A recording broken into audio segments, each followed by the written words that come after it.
Iraan haaraan erga madaa'ee booda haleellaan irraa hafee jiraachuu ibsan. Waa'een fayyaa Mujtabaa Kaamaanii ilma hoogganaa duraanii kan hoogganaa olaanaa Rippaabilika Islaamaa Iraan ta'uudhaan filatame ilaalchisee gabaasaaleen mul'achaa jiran.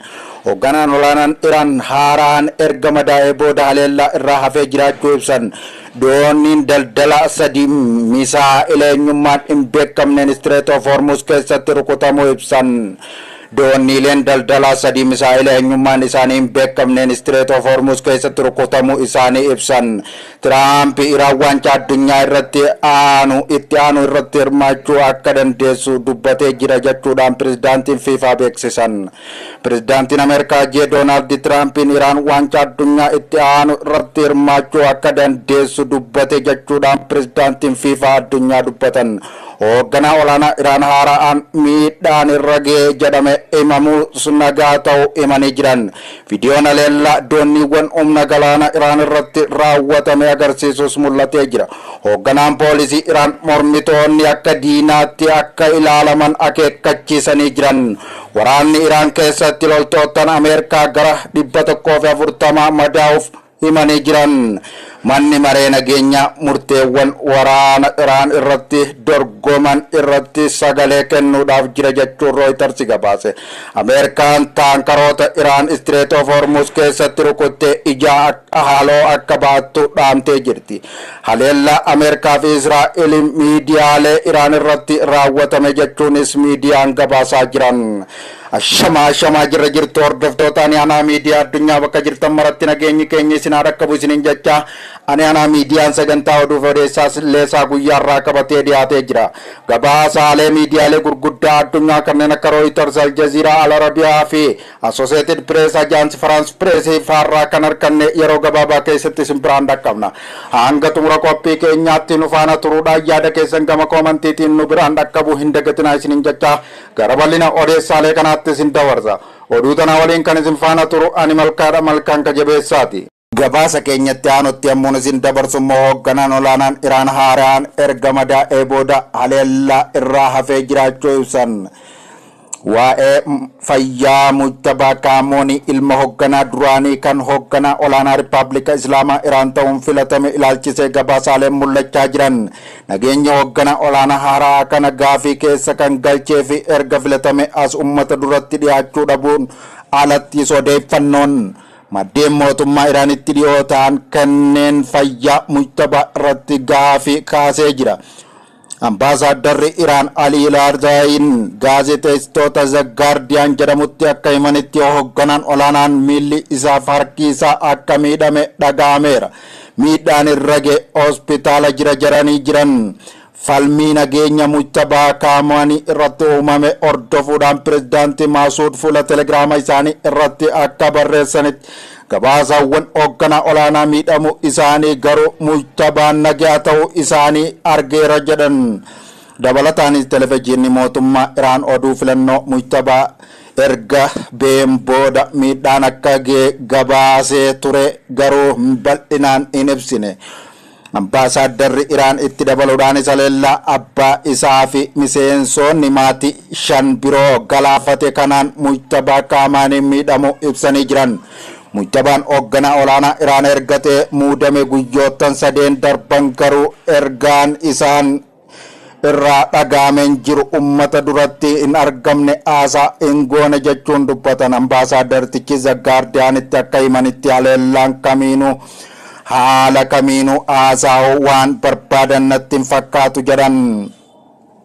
Ambaasaaddartichi akka The Guardianitti himanitti haala kamiinuu haasaa waan barbaadu natti hin fakkaatu jechuudhaan dubbatan. Sirna awwaalcha ajajoota waraanaa haleellaa Ameerikaa fi Israa'el guyyaa jalqabaa irratti raawwatameen ajjeefameen har'a kan raawwatame yommuu ta'u, sirni awwaalcha ajajoota waraanaa haleellaa Ameerikaa fi Israa'el guyyaa jalqabaa irratti raawwataniin ajjeefaman har'a kan raawwatame yoo ta'u, hoogganaan olaanaa Mujtabaa Kaamaanii garuu hin argamne. Teknooloojiiwwan United States addatti Iraan haleeluudhaaf dhimma itti baate maali kan jedhu sagantaa kana keessatti ilaalla. Nojiin tura. United States fi Israa'el waloon Iraan irratti haleellaa kan banan guraandhala 28 bara 2025 ture. haleellawwan jalqabaatiin jeettiiwwan lolaa humna qilleensaa Israa'el kanneen akka F-15 Eagle, F-22 Raptor fi F-35 Lightning II jedhaman Iraan keessatti boombii qilleensarraa darbachuun haleellaa raawwatan. Battaluma sana United States misaayilota fageenya dheeraa Cruise Tomahawk jedhamaniin haleellaa qilleensaa raawwachuun opereeshinii kanatti makamte. Teknooloojiiwwan waraanaa United States Iraan haleeluuf dhimma itti baate keessaa ramaddiin jalqabaa teknooloojii haleellaa qilleensaati. Teknooloojii kana keessatti waa'ee jettiiwwan waraanaa fi diroonii ilaalla. Akka gabaasi maddeen waraanaa agarsiisutti United States bara kana amajjii kaasee Iraan haleeluuf qophaa turte. BBC Sinahala sa'aatiiwwan jalqabaa 48 haleellaan Iraan irratti raawwatamaa turetti meeshaalee waraanaa gosoota kamii fi gulantaa lolaa sadarkaa kamitti Iraan haleelaa akka turte qoratee jira. Diroonii Luqaas ajaja giddugaleessaa waraana Ameerikaatti ka opereeshinii waraana baha giddugaleessaa hoogganu US yeroo jalqabaatiif dirooniiwwan Luqaas jedhaman fayyadamuu mirkaneesse. Dirooniiwwan gatii gadaanaa diizaayiniin isaanii diroonii Iraan Shahed 136 fakkaatan kunniin kutaa bulchiinsa Arizonaatti kan argamu kaampaanii oomisha meeshaalee waraanaa Spectre Works jedhamutu hojjete. Xiyyaarota lolaa B-1 Bombers, xiyyaarri lolaa Rockwell B-1 Lancer jedhamu wiixata kuusaa misaayilota lafa jalaa fi buufata dhukaasa misaayilaa Iraan ittiin haleeluuf dhimma itti baatee jirti. Humni waraanaa United States akka jedhetti haleellaan kunneen xiyyaarota fageenya dheeraa Rockwell B-1 Lancer Ameerikaa irraa gara Iraan balali'an 3 raawwatame. Xiyyaarota waraanaa fageenya dheeraa B-2 Bombers, xiyyaaronni B-2 Spirit kan oomishaman kaampaanii Northrop Grumman jedhamuuni. Humna qilleensaa United States keessatti teknooloojii xiyyaarota fageenya dheeraa baay'ee fooyya'ee ba'edha. Waxabajjii 2025 US buufata niikuleeraa Iraan haleeluuf xiyyaarota kanneen 4 fayyadamtee turte. Xiyyaaronni kunneen buufata qilleensaa US Whiteman jedhamurraa gara sa'aatiiwwan 37 balali'uun haleellaa raawwatan. US milanas irra deebiin xiyyaarota B-2 Spirit Bombers 4 fayyadamuun iddoowwan addaa Iraan keessaa bitootessaa tokko bara 2026 haleeltee jirti. Kaampaaniin xiyyaara kana oomishe akka jedhetti xiyyaarri waraanaa B-2 kun haga ulfaatina kiiloogiraama 18 baachuu danda'a. Humni qilleensaa United States akka jedhetti garuu B-2 yaaliidhaaf ulfaatina kiiloogiraama 27,200 ta'a. Xiyyaaronni waraanaa B-2 akaakuun fageenya dheeraa boba'aa qilleensa irratti hin guuttatin hanga fageenya kiiloomeetira 11,000 boba'aa qilleensa irratti guuttachuun immoo hanga fageenya kiiloomeetira 8,500 balali'uu danda'u. Kutaa addunyaa fedhe sa'aatiiwwan muraasa keessatti gahuu jechuudha. Xiyyaara waraanaa B-52 xiyyaarri waraanaa B-52 Stratofortress xiyyaara haleellaa tarsiimaa humna qilleensaa United States. B-52 ka oomishu Boeing yoo ta'u bara 1955 kaasee humna qilleensaa United States tajaajilaa ture. Xiyyaara qiyyaafannoo fageenya dheeraati. Meeshaa waraanaa hanga kiiloogiraama 32 baatee fageenya hanga kiiloomeetira 14,200 boba'aa osoo lammata hin guuttatin balali'uu danda'a. Teknooloojiin kabiraa teknooloojii ittisaa haleellaa qilleensaa fi basaasaati. Haleellaawwan gama Iraaniin buufataalee waraanaa United States irratti raawwataman ittisuudhaaf akkasumas basaasuudhaaf United States teknooloojii ittisaa haleellaa qilleensaa fayyadamteeti jirti. Teknooloojiiwwan kunneen ittisaa haleellaa qilleensaa Patriot. Waraanni Ameerikaa sirna ittisaa haleellaa qilleensaa Patriot jedhamu bara 1981 kaasee fayyadamaa ture. US fi biyyoonni michoota ishee itti dhimma bahaa turan. Saawud Arabiyaa dabalatee biyyoonni galoo galaanaa gariin xiyyaara MIM 104 Patriot ni fayyadamu. Ittisaa haleellaa qilleensaa THAAD. Sirni ittisaa haleellaa qilleensaa Terminal High Altitude Area Defense THAAD kan hojjetameef misaayilota baalistikii fageenya gabaabaa giddugaleessaa fi dheeraa qolachuu fi barbadeessuu fi waraanni United States sirna ittisaa qilleensaa THAAD fayyadamuu kan jalqabe bara 2008 kan oomishame kaampaanii Lockheed Martin Missile jedhamuuni. Gatiinsaas $1 Ameerikaa biiliyoona 1.25 yoo ta'u misaayilonni dhokaasu gara $1 miiliyoona 12.7 jedhamee jira. THAAD haleellaa misaayilota baalistikii hidhattoonni Huutii Yemen keessaa bara 2022 keessa United Arab Emirates irratti raawwatan qolachuu akkasumas waraana guyyoota 12 Israa'el fi Iraan gidduu bara 2025 ture darbees ammoo waraana baha giddugaleessaa amma deemaa jiru irratti faayidaa oolee jira. Jettiiwwan lolaa fi xiyyaara basaasaa Aerial Reconnaissance Aircraft. Jettiiwwan lolaa United States haleellaa Iraan keessatti gootuuf itti fayyadamte F-15, F-16, F-18, F-35 fi A-10 kanneen jedhamani. Jettiiwwan kunneen buufataalee waraanaa United States kanneen baha giddu galeessaatti argamu. Dooniiwwan lolaa galaana Arabiyaa irrattis ni argamu. Dabalataan ajajji giddugalaa waraana United States xiyyaarota EA-18 Growler kanneen siistama uggurri yookiin jaaming hidhatan meeshaalee elektirooniksii diinni qunnamtiif itti fayyadamuu fi siistama raadaarii balleessu opereeshinii waraanaa Iraan kanarratti dhimma itti bahu hime. United States akkasumas xiyyaarota Airborne Early Warning and Control Aircraft P-8 Maritime Surveillance fi Airborne Communication Relay jedhaman dhimma itti baatee jirti. Akkasumas xiyyaarota qilleensa irratti xiyyaarota waraanaaf boba'aa guutan KC-46A, KC-135R fi KC-135T jedhaman waraana kana keessatti tajaajilarra oolchitee jirti. Droonota MQ-9 US droonota haamtuu MQ-9 kan basaasaa fi aleellaaf oolanis fayyadamtee jirti.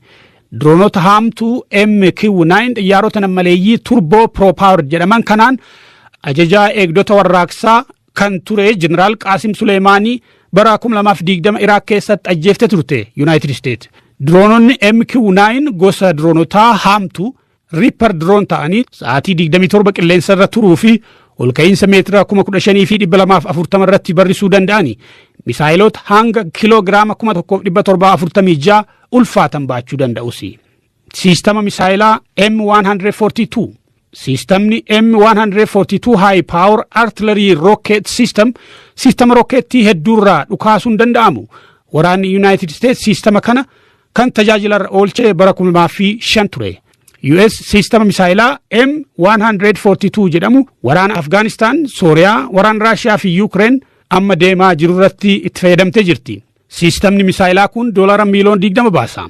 Xiyyaarota C-17 Globemaster, C-5 Galaxy fi C-130 Heracles jedhaman qofaan geejjibsiifama. Akka inni jalqabarratti eeruuf yaalee United States Iraan irraa kiiloomeetira 60 lakkaa'amu irratti argamti.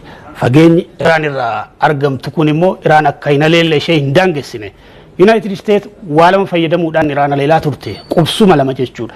Ka jalqabaa buufatawwan waraanaa baha giddu galeessaati isheen qabdu biyyoota garaagaraa keessatti argamu yoo ta'u, kan lammaffaa dooniiwwan xiyyaarota waraanaa baatan qaamolee bishaanii baha giddu galeessaa irratti argaman irratti bobbaafteedha. Dooniiwwan kunneen maal turan? Dooniin United States xiyyaarota waraanaa baattu USS Abraham Lincoln haleellaa kana dursee 7 dura baha giddu galeessaatti bobbaafamte. USS Abraham Lincoln humna galaanaa United States keessatti doonii gara 5ffaa Nimitz Class jedhamudha. Doonii 3ffaa maqaa pireezidantii duraanii United States Abraham Lincoln moggaafamteedha. Anniisaa niwukilaariin kan hojjettu dooniin tun nama 5,600 akkasumas xiyyaarota 90 baatti. Dooniin xiyyaarota waraanaa baattu hundarra guddaa taate kan biraa USS Gerald R galaana Kaaribiyaan irraa gara baha giddu galeessaa ergamteedha. Dooniin pireezidantii United States 38ffaan moggaafamte tun dandeettii xiyyaarota 74 baachuu qabdi. Namoota 4,600 baatti. Lubbuun isaanii darbe keessaa 3 miseensota maatii tokko ta'uudha himan. የደረሰው አደጋ ከትላንት ወዲያ ነው። ያው የጉዳቱ መነሻ ወቅቱን ያልጠበቀ ዝናብ ከመዝነቡ ጋር ተያይዞ የተከሰተ balaan kun kan mudate dheengadda. Sababni isaa roobni waqtii isaa hin eegganne roobuu wal qabatee waan mudateedha. Balaa mudate kanaan lubbuu fi qabeenya namaarra miidhaan qaqqabee jira. Kanaan wal qabatee namoonni 3 yoo du'an maatii 5 ammoo qe'ee fi qabeenya isaaniirraa buqqaanii jiru. Lakkoofsi maatii abbaa warraa tokkoo akkuma maatii sanaatti garaagara ta'uu danda'a. Namoonni 3 kan du'an maatii tokko keessaayi. Miseensi maatii tokkoo miidhame immoo amma hospitaalatti wal'aansarra jira. Amma sadarkaa keenyatti gareen ittisaa fi to'annoo balaa qindaa'uudhaan deeggarsaa fi waan barbaachisuu taasisaa jiru. Iddoo jireenyaa fi meeshaalee barbaachisan dhiyeessuun wal gargaaraatuma jirra. Deeggarsa dabalataa fi furmaata itti fufiinsa qaburratti ammoo qaamolee dhimmi ilaallatu waliin dubbataa jirra. Balaan kun kan mudate wiixata halkan guutuu roobaa bulee gara barii barraaqaa keessadha. Halkan guutuu waan roobaa buleef baay'ee ulfaataa ture. Kana booda balaan wal fakkaataan akka hin mudanneef namoonni akka of eeggataniif gandoota hundumaaf odeeffannoo hubannoo uumuu kennaa jirra. Aanaan Kaambaas Zooriyaa jedhamu aanaalee godinichaa balaa sigiga lafaa fi rooba cimaadhaan lubbuun namaa itti darbe keessaa tokkodha. Bulchaa aanichaa kataan obbo Adee Alamuu akka jedhanitti balaa kanaan kanneen du'aniin alatti maatii 1,000 ta'an qeerraa buqqisuu BBCtti himaniiru. አደጋው ትላንትና ነው ሌሊት ከንጋት 12 ሰዓት እስከ 3 ሰዓት በጣለው ከባድ ዝናብ Balaan kun kaleessa ganama sa'aatii 12 irraa hanga sa'aatii 3tti rooba cimaa roobeen kan mudateedha. Balaa kanaan namoonni 2 yoo du'an maatiin 1,000 ol buqqaaniiru. Akkasumas qabeenyi birrii miliyoona 7 olitti tilmaamamu manca'eera. Waqtiin isaa yeroo roobaa waan ta'eef roobi kun itti fufuu waan maluuf balaan dabalataa akka hin mudanneef hojii hubannoo uumuu hojjechaa jirra. Aanaa keenya aanaa Kaambaa Zuuriyaa ganda balkaa duwwaa tokkotti namoota 2 qofatu du'e. Maatii buqqa'an qe'ee isaanitti deebisuuf manneen isaanii lolaan itti seenee miidhaa hamma tokko irraan ga'e qulqulleessuu fi suphuun mana isaaniitti akka galan gochuuf hojjetaa jirra. Aadaa wal gargaaruu fi waltumsuu fayyadamnee namoonni buqqa'an hunduu qe'ee isaaniitti deebi'anii jireenya isaanii dilee akka jiraatan gochuuf waan barbaachisu hunda gochaa jirra. Hordoftoota keenyaan haaraa Iraan Mujtabaa Khamenei erga abbaan isaanii bakka bu'anii filamanii gadi ba'anii uummatatti hin dubbanne. Bakki isaan jiranis uummata Iraaniif ifa hin taane. Waa'ee fayyaa isaanii wanti haaraa dhagahameera. Ammayyuu taana waan qixeesse qaba. Hoogganaan olaanaa Iraan Mujtabaa Khamenei miidhamaniiru jedhame. Abbaa isaanii Ayatollah Ali Khamenei bakka bu'uun hoogganaa olaanaa Iraan ta'anii erga filamanii uummatatti mul'anne. Bakki isaan jiranis hin beekamu. Biyyi isaan immoo waraana jabaa keessa jirti. Osoo kun kanaan jiruuti waa'een fayyaa isaanii odeeffannoon haaraa kan dhaga'ame. Mataa biyyattii ta'uun yeroo waraanaa Iraan bulchuuf kan filaman namni kun uummatatti ba'uu kan sodaataniif yaaddoo nageenyaan akka wal qabatu gabaafameera. New York Times bakki isaan jiran yoo ibsame balaarra isaan buusa jechuu isaanii qondaalota Iraan 3 nageenyaaf jecha maqaa dhokfatan eeruun gabaaseera. Sababii ijoo biraa uummatatti mul'achuu dhabaniif garuu ga'eessi umurii 56 guyyaa jalqabaa haleellaa raawwate waan miidhamaniif akka ta'e qondaalonni kun dubbataniiru. Akka qondaalota kanaatti Mujtabaa Khameneiin miila isaanii rukutaman. Sababa kanaaf of eeggannoof jecha bakki nageenya olaanaa qabutti maloota kominikeeshinii kamuurraa fagaatanii akka jiran odeeffatu gabaase. Qondaalonni waraanaa Israa'elis odeeffannoo kana mirkaneessu. Haleellaa guyyaa jalqabaa Ameerikaa fi Israa'el dallaa hooggansa Iraan irratti raawwataniin hoogganaa olaanaa Ali Khameneiin ala namoonni dhiyoo isaaniis ajjeefamaniiru. Kanneen keessaa haadha warraa Ayatollah Ali Khamenei, haadha warraa hoogganaa haaraa filataman akkasumas ilma isaanii dabalatee qondaaloti olaanoo danuu ajjeefamuun yeroos gabaafameera. Wanti ijoo tokko Mujtabaa Khameneiin miidhamuu isaanii akeeke kan dhaga'ame gabaasa miidiyaa mootummaa Iraan irrattidha. Dureen amantaa buleessi waraana Ramadaan keessa miidhaman jedhee isaan dheere. Isarratti immoo ilmi pirezidaantii Iraan yeroo ammaa gorsaa mootummaa Iraan ta'uun tajaajilan Mujtabaa Khameneiin miidhamuu isaanii yookiin madaa'uu isaanii dhaga'uu dubbataniiru. Haa ta'u malee yeroo ammaa nagaa qabu jedhan. Mujtabaa Khameneiin ammamitti dureeyyuu uummatatti as ba'anii ergaa dhaamaniin beekan. Haa ta'u malee waggoota dheeraaf duuba ta'anii dhimma siyaasaa fi dhimma waraanaa abbaa isaanii Ayatollah Ali Khameneiif qaqajeelchaa turan. Garuu hamma yoomitti uummata irraa fagaatanii turuu danda'u. Israa'el akkuma dhaadatte tarkaanfii irratti fudhatte bulleen laalla. Wanti mirkana jiru waraanni hammaatee itti fufsaati. Sadii ula Ormuzitti misaayiloota hin beekamneen aleelamuun gabaafameen dooniiwwan aleelaman irraa aarrii fi ibiddi ni mul'ata jedhameera. Dooniin isa tokkorraa immoo hojjetoonni 23 baraaramaniiru. Doonni hojjetoonni irraa baraaraman kan Taayilaand ta'uunis eeramee jira. Oduu galeessaatti Ameerikaa fi Israa'el Iraan irratti banan hordofee dhiyeessiin boba'aa jeeqamuu isaatiin hawaasnii fi dhaabbileen boba'aa harkaa qaban akka qusatan ministeerri maallaqaa Itoophiyaa obbo Ahmad Shidee akeekkachiisaniiru. Daballiin gatii boba'aa waraana kanaan dhufe rifaasaadha jechuudhaan kan ibsan ministeerri maallaqaa kun mootummaan tarkaanfiiwwan boba'aa qusachuu dandeessan yeroo dhiyootti akka labsus beeksisaniiru. Ministeerri maallaqaa biyyattii ibsa kana kan kennan mootummaan gatii boba'aa qinxaaboodhaan gurguramu irratti hanga birrii 17 dabaluu hordofeeti. Rakkoon boba'aa wal qabatu kun akkamittiin dinagdee biyyaa miidha? Fala'oo qabaa laata? Hayyuu dinagdee Ameerikaa kolleejjii Koolan jedhamutti barsiisaa jiran Profeesar Mahammad Xaahiroo dhimma kana gaafadheera. Itoophiyaan boba'aa biyya alaarraa bitti UAE fi Saawudii Arabiyaa irraa galchiti. Biyya sana waraanatu jira. Kallattiin itti hirmaachuu baatanis Iraan bakka jarri gaazatti qulqulleessan hedduu dhooftee dalagaa dhaabanii jirani. Akka hedduun biyya miidhuu danda'a. Itoophiyaa tokkoffaa kallattiin warra boba'aa bitatu, warra makiinaa qabu, warra faaktarii qabu, faabrikaa jechaadha.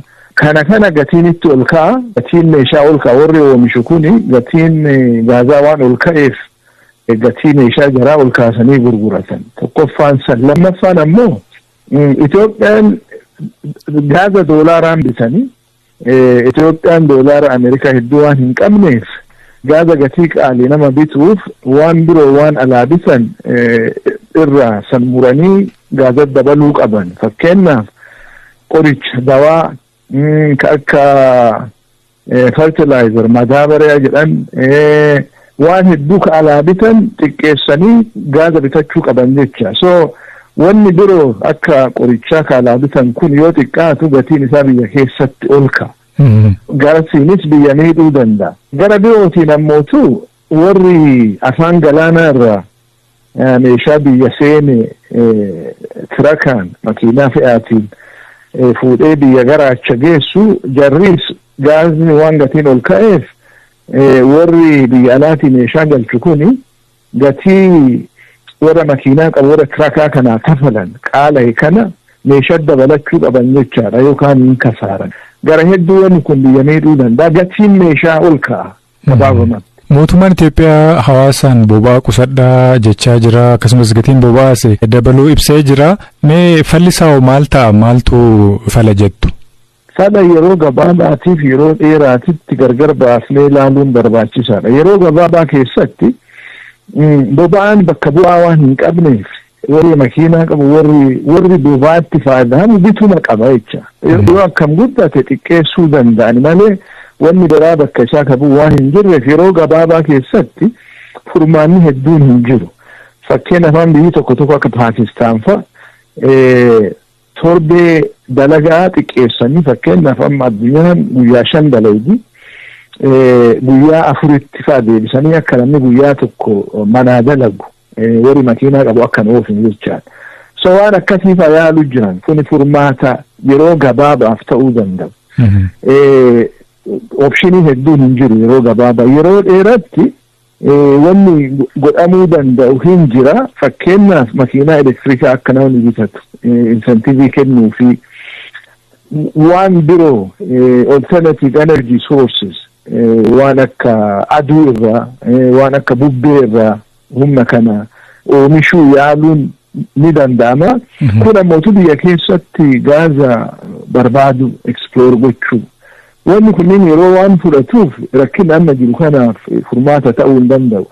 Rakkinni amma jiru kanaaf boba'aan bakka bu'aa waan hin qabneef haga waraanni kun dhaabatee addunyaan bakka duraanii sanitti yoo ka deebitu malee homaa furmaata waan qabu wayiitii miti kun.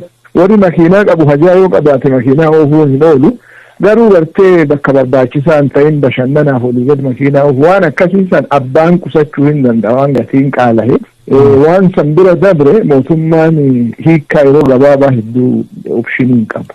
Tarii yoo haalli kun torbanootaaf yookiin immoo ji'aaf itti fufee dinagdee Itoophiyaa maayikiroo ikoonomii yookiin immoo dinagdee waliigalaa Itoophiyaa irratti dhiibbaa akkamii uuma?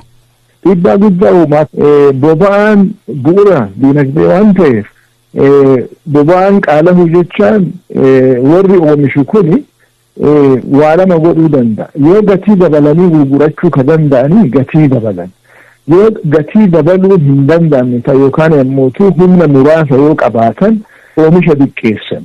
So oomishni yoo xiqqaatu ammoo dalagaa warri abbootiin faabrikaa kunniin nama dalagaa irraa yaasan gatiin meeshaa ol ka'a waan hin barbaadamne lamatu yeroo tokko ta'uu danda'a. Tokko hojii dhabdummatu guddata. Lammata ammoo gatii meeshaatiif tajaajilaattu qaalaa stagflation jennaan economicsiin. So wanni sun ta'uu hin danda'u wanni kun ka buddulu ta'e.